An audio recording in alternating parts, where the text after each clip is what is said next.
कदावर leader जो 2 बार minister भी रह चुके हैं, उड़ी से इंडिपेंडेंट लड़ रहे हैं। अपनी पार्टी ने फैसला किया है कि हम इनको बैक करेंगे, हम पूरा सपोर्ट इनको देंगे। ये फैसला उड़ी के लोगों के मफाद को मद्देनज़र रख के किया गया है। इसमें कोई ज़ाती मफाद नहीं है, न ताज साहब का कोई ज़ाती मफाद है, न मेरा कोई ज़ाती मफाद है। हमें बड़ी खुशी है कि हम एक मंजे हुए कदावर लीडर को वहाँ अपना सपोर्ट एक्सटेंड कर रहे हैं और इंशाअल्लाह ये उड़ी की नुमाइंदगी आने वाली असेंबली में ज़रूर करेंगे। शुक्रिया। अल्ताफ़ साहब का और अपनी पार्टी जनाब मेरे देरीना दोस्त जनाब गुलाम हसन मीर साहब का शुक्रिया अदा करता हूँ कि इन्होंने मुझे सपोर्ट किया। बात ये नहीं है कि इलेक्शन में क्या होता है क्या नहीं होता, बात ये है कि कंसोलिडेशन हो, 1-to-1 फाइट हो, जिसमें हम दिखा सकें कि हम ताकतवर हैं। अब कभी बाप होगा, फिर बेटा लड़ेगा, फिर उसका पोता लड़ेगा, वो चीज़ों के खिलाफ पीडीपी ने भी इसी तरह अपनी सपोर्ट जो है वो जाहिर की है। मैं उनका भी मशहूर हूँ और अपने देरीना दोस्त और मेरे छोटे भाई अल्ताफ़ साहब का मशहूर हूँ। भाई साहब यहाँ से इमरान गुलिस्तान से बात कर रहा हूँ की थी कि ए टीम बी टीम सी टीम, तो आज इन्होंने भी की थी वो तो 2 तरफा थी। अगर एक तरफा होती तो कोई बात थी। देखिए मैं आपको बताऊंगा, कहते हैं आगे की तरफ देखना चाहिए, पीछे की तरफ नहीं देख रहे।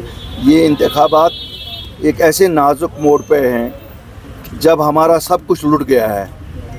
दिल्ली में जो सरकार बैठी है उसने हमारा सब कुछ ख़त्म किया है। हत्ता कि जो आने वाली सरकार है उनकी हर एक कोशिश है कि उसको कोई इख्तियार ना हो। लेकिन मैं आपको आज यकीन दिलाता हूँ, जब कदावर लोग वहाँ अंदर होंगे उनको मालूम है कि बा इख्तियार कैसे इस असेंबली को बनाया जाएगा। उनके चाहने से ही सब कुछ नहीं होगा, ये लोगों का मैंडेट होगा और लोगों के मैंडेट की कदर करनी पड़ेगी सबको। महबूबा मुफ्ती ने आज प्रेस कॉन्फ्रेंस करके एक बड़ा आरोप ये लगाया कि बीजेपी की प्रॉक्सी पार्टी अपनी पार्टी को छोड़ के अब बीजेपी की प्रॉक्सी पार्टी एआईपी बन गई है। यानी उनकी तरफ से सभी पार्टी प्रॉक्सी कांग्रेस और पीडीपी को छोड़ के बाकी सभी पार्टी को बीजेपी की प्रॉक्सी बोला गया। तो आप इसको कैसे देखें? देखिए महबूबा जी मौसम की तरह उनका मिजाज जिस दिन जो हो वैसा बोलती हैं। तकरीबन मुझे लगता है, मेरे ख्याल में अगर उन पे छोड़ा जाए तो वो शायद कल कहेंगी कि पीडीपी भी प्रॉक्सी पार्टी है। कोई भरोसा नहीं है, वो अपनी जमात का भी एलानिया तौर कहेंगे, क्योंकि वो हैं, कह भी सकती हैं। वो तो गोद में बीजेपी की पली, ऐसा तो है नहीं, वो तो उनकी गोद में पली। और जो चीफ मिनिस्टरशिप का पेंशन ले रही हैं उसमें हिस्सा 50% तो बीजेपी का ही था। इसलिए बातें अब मैं आरोप नहीं लगाना चाहता हूँ, क्यों हम इस इलेक्शन को मज़ेदार बनाना चाहते हैं, हम इसको ऐसा कड़वाहट नहीं लाना चाहते हैं। आप देख रहे हैं किसी की तरफ से कोई कड़वाहट के बयान नहीं हो रहे हैं। मेरी सबको गुजारिश है लोगों की खिदमत में लगे। ये ABCDE की कोई बात जब चलेगी तो A फिर नेशनल कॉन्फ्रेंस से शुरू करिए, तो फिर A+ महबूबा जी हैं और हम सब A- में आएंगे। तो इसलिए आरोप लगाने बड़े नहीं करेगी और नहीं, लेकिन हमने कहा कि हम आज़ाद हो, हमने कहा हम आज़ाद, मैंने कहा हमने ये आप मेरा सवाल, आप मेरा जवाब सुन लीजिए। हम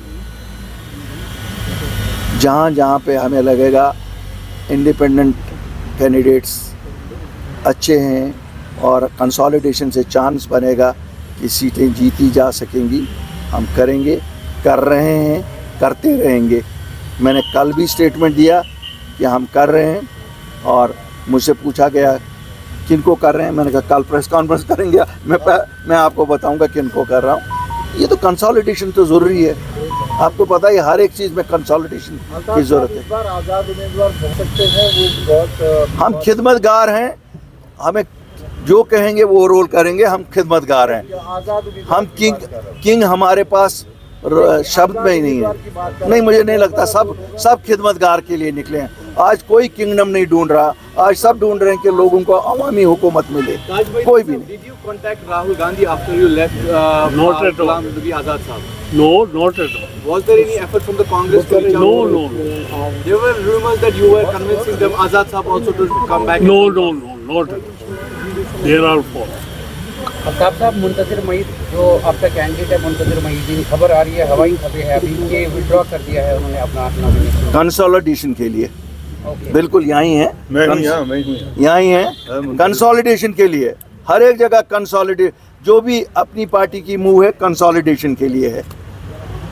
साहब, मेरा एक सवाल है, क्योंकि काफ़ी ज़्यादा यहाँ पर अगर देखेंगे कश्मीर में इस तरह की सिचुएशन बनी हुई है, एक को छोड़ दूसरी पार्टी ज्वाइन की जा रही है, जबकि जो पॉलिटिशियंस है they have lost their credibility, और उसमें आज के दौर में इतने पार्टीज और जो इंडिपेंडेंट कैंडिडेट्स हैं वो यहाँ पर जमा हो रहे हैं। क्या आपको लगता है कि ये असेंबली को हंग करने और यहाँ पर वोट शेयर के बारे में देखिए, माहौल मैं आपसे कहूँ, मैं इस पर कमेंट नहीं करूँगा, मैं इस पे कमेंट नहीं करूँगा, क्योंकि आप ऐसे कमेंट से सिर्फ तलखी पैदा करेंगे और कुछ नहीं।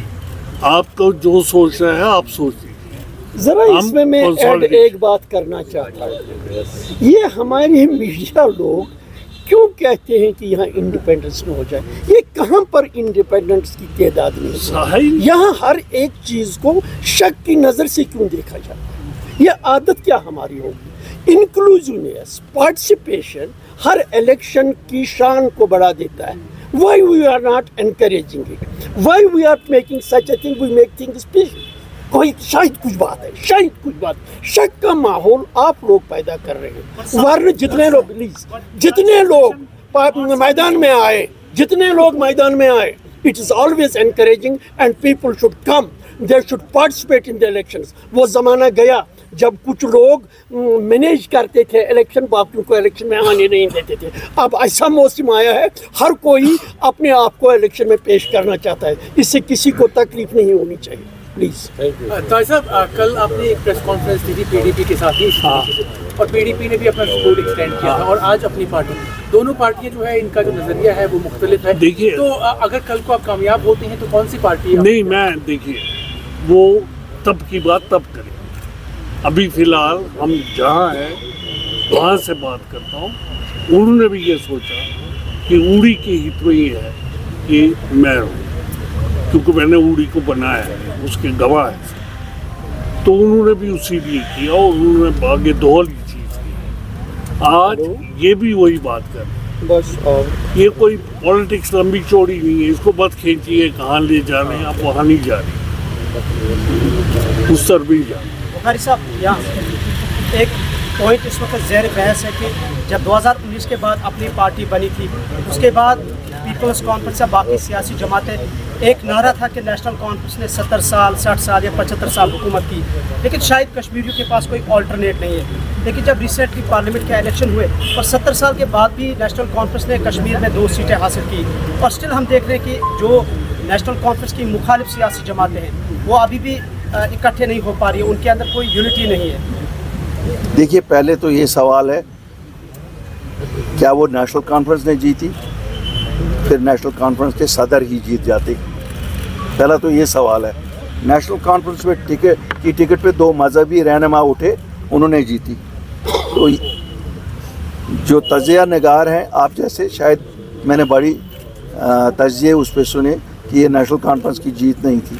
और आगे देखते हैं, इस इलेक्शन में देखते हैं, अगर नेशनल कॉन्फ्रेंस रिजल्ट से ही पता लगेगी कि कंसोलिडेशन किन की है।